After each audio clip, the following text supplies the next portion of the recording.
بسم اللہ الرحمن الرحیم۔ فیکٹیکل کے معزز ناظرین کو السلام علیکم۔ ناظرین محترم، یہ بات حقیقت ہے کہ امیر اور غریب دونوں ہی لوگ اس دنیا میں موجود رہیں گے۔ بعض لوگ ایسے بھی ہوتے ہیں جو کہ غریب لوگوں کی طرف نفرت کی نگاہ سے دیکھتے ہیں، اور بعض ایسے بھی ہوتے ہیں کہ وہ کسی غریب شخص کی مدد کرنے کے لیے ہر حد تک گزر جاتے ہیں، اور یوں نہ صرف وہ اپنا ذہنی سکون حاصل کرتے ہیں بلکہ بعض اوقات تو اس غریب شخص کی زندگی ہمیشہ کے لیے بدل دیتے ہیں۔ ایسی ہی ایک لڑکی کی بات آج ہم آپ کو بتائیں گے جس کا نام کیسی فشر تھا، اور وہ ایک کالج سٹوڈنٹ تھیں۔ کیسی کا کالج ابھی شروع ہونے والا تھا کہ انہیں سوچا کہ اس سے پہلے کہ ان کا کالج شروع ہو کیوں نہ وہ پاس ہی موجود ایک کافی شاپ سے ایک کپ کافی پی لیں۔ لیکن کیسی کو شاید اندازہ نہیں تھا کہ ان کی یہ چھوٹی سی کافی بریک نہ صرف ان کی بلکہ ایک اور شخص کی زندگی ہمیشہ کے لیے تبدیل کر دے گی۔ کیسی اس کیفے پر بیٹھی تھیں کہ ان نے ایک بوڑھے شخص کو دیکھا جو کہ کچھ سکوں کو گن رہا تھا۔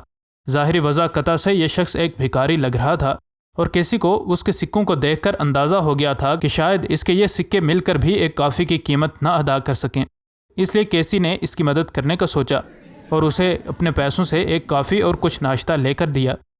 یہ شخص بھوکا تھا، اس نے فوراً سے کیسی کا خریدا ہوا ناشتہ ایکسیپٹ کر لیا۔ اس کے بعد اس لڑکی نے اس شخص سے درخواست کی کہ میں اس کافی شاپ پر اکیلی آئی ہوں، اگر آپ برا نہ مانیں تو آپ میرے ساتھ بیٹھ جائیں۔ اس شخص نے کیسی کی درخواست مان لی۔ اس نے کیسی کو بتایا کہ اس کا نام کرس ہے اور اس کے خاندان میں موجود مسائل کی وجہ سے اس نے ایک بڑی ہی بری زندگی گزاری ہے۔ اس وجہ سے اسے اپنے والدین کو الوداع کہہ کر اپنی راہ لینی پڑی۔ الگ ہونے پر بھی اس کے مسائل ختم نہ ہوئے اور اسے باہر گلیوں اور فٹ پاتھ پر سونا پڑا۔ اس نے کہیں نوکری حاصل کرنے کی بہت کوشش کی لیکن اس کو کامیابی حاصل نہ ہوئی۔ ان مسائل سے گھبرا کر اس نے کئی طرح کے غلط راستے اختیار کیے، جس وجہ سے اس کو بجائے آسانیوں کے اس کی زندگی مزید بدتر ہوتی چلی گئی۔ اس نے کیسی کو بتایا کہ اس کی شکل کی وجہ سے کوئی بھی اس کے پاس نہیں آنا چاہتا تھا اور ہر کوئی اس سے دور ہی بھاگتا تھا۔ اگرچہ وہ چاہتا تھا کہ ایک جاب کر لے لیکن اسے کوئی جاب ہی نہیں دیتا تھا، اور اس سے بھی بڑھ کر اس کا وفادار کتا جو کہ اس کے ساتھ ہمیشہ اس کے اچھے برے وقت میں رہا تھا حال ہی میں مر گیا تھا۔ اس وجہ سے اب وہ اس دنیا میں بے حد اکیلا محسوس کرتا تھا۔ اس شخص نے اپنے دل کا سارا حال کھول کر کیسی کے سامنے رکھ دیا تھا، اور ان دونوں کو آپس میں باتیں کرتے ہوئے تقریباً 1 گھنٹہ گزر چکا تھا۔ کیسی اس کی لاج رکھنے کے لیے اپنے آنسوؤں کو ضبط کیے ہوئے تھیں۔ اب چونکہ کیسی کی کلاس کا وقت ہو رہا تھا اس لیے ان نے اسے الوداع کہنا تھا۔ اس نے جب اسے بتایا کہ وہ اب جانا چاہتی ہے تو اس بھکاری نے کیسی سے کچھ دیر رکنے کی درخواست کی۔ وہ کیشیئر کے پاس گیا اور اس نے کیشیئر کو ایک کاغذ اور پینسل دینے کو کہا۔ اس نے کاغذ پر کچھ لکھا اور یہ کیسی کے حوالے کر دیا۔ اس نے کیسی کو کہا کہ وہ اپنی بری ہینڈ رائٹنگ کے لیے معذرت کرتا ہے۔ اس کے علاوہ اس نے کیسی کا ناشتے اور گفتگو کے وقت کے لیے بے حد شکریہ ادا کیا اور کہا کہ وہ اسے کبھی نہیں بھولے گا۔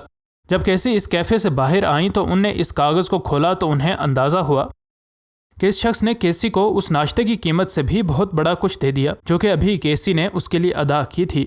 اس نوٹ پر لکھا تھا کہ I wanted to kill myself today but because of you I now do not. Thank you beautiful person. یعنی کہ اس شخص نے اپنی زندگی کی مشکلات سے تنگ آ کر اس حرام موت کا ارادہ کر لیا تھا، لیکن اس لڑکی کی اچھائی کی وجہ سے اس نے یہ ارادہ ترک کر دیا تھا۔ اس شخص کی یہ الفاظ پڑھ کر یہ لڑکی اپنے آنسوؤں کو ضبط نہ کر سکی۔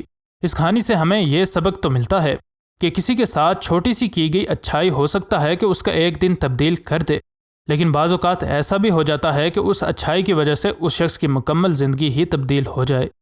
اس لیے اگر آپ کو کوئی ضرورت مند شخص نظر آئے تو اس کی ظاہری وضاحت کی وجہ سے اس کے ساتھ ہرگز نفرت نہ کریں۔ کیا پتہ وہ شخص کتنا خاص ہو، اس کی جتنی بھی ممکن ہو مدد کریں، اور پھر ہمارا دین بھی تو ہمیں ضرورت مندوں کو جھڑکنے سے روکتا ہے۔ بعض لوگ ان کی مدد کر کے ان کی زندگی آسان کرنے کے بجائے ان کو جھڑک کے مزید دکھ دیتے ہیں۔ اگر آپ ان کو کچھ دینا نہیں چاہتے تو کم از کم ان کے ساتھ رویہ تو اچھا رکھیں۔ ناظرین محترم، یہ بات بالکل درست ہے کہ بھیک مانگنے کو بعض لوگوں نے پیشہ بنا لیا ہے، اور یہ بات ضروری نہیں ہوتی کہ آپ کے سامنے ہاتھ پھیلانے والا شخص حقیقت میں ضرورت مند ہی ہو، لیکن اس کا یہ مطلب نہیں ہے کہ آپ ہر فقیر کو جھڑکنا شروع کر دیں، کیونکہ ہو سکتا ہے کہ وہ ضرورت مند نہ ہو لیکن اس کے ذریعے اللہ پاک آپ کی آزمائش کر رہے ہوں۔ اگرچہ یہ بات بہت ضروری ہے کہ کسی ضرورت مند تک ہی آپ کا صدقہ و خیرات پہنچے، لیکن کسی کے دل کا حال معلوم کرنا اتنا بھی آسان نہیں ہوتا۔ اس لیے اگر آپ چھان بین نہیں کر سکتے تو کم از کم خاموش رہیں، اور ان لوگوں کی طرح نہ بنیں جو کہ ان لوگوں پر زور آزمائی کی کوشش میں کوئی کسر اٹھا نہیں رکھتے۔ اس لڑکی کی اس کوشش کی وجہ سے اس شخص کو پتہ چلا کہ اس دنیا میں صرف برے لوگ ہی نہیں ہیں بلکہ اچھے لوگ بھی موجود ہیں۔ اس وجہ سے یہ شخص ایک حرام موت سے تو بچا، لیکن یہ بات سب کو پتہ چلی کہ انسانیت آج بھی اس دنیا میں موجود ہے۔ مزید نئی ویڈیوز کے لیے ہمارے چینل کو سبسکرائب کر لیں۔ انشاءاللہ ملتے ہیں اگلی ویڈیو میں۔ فی امان اللہ۔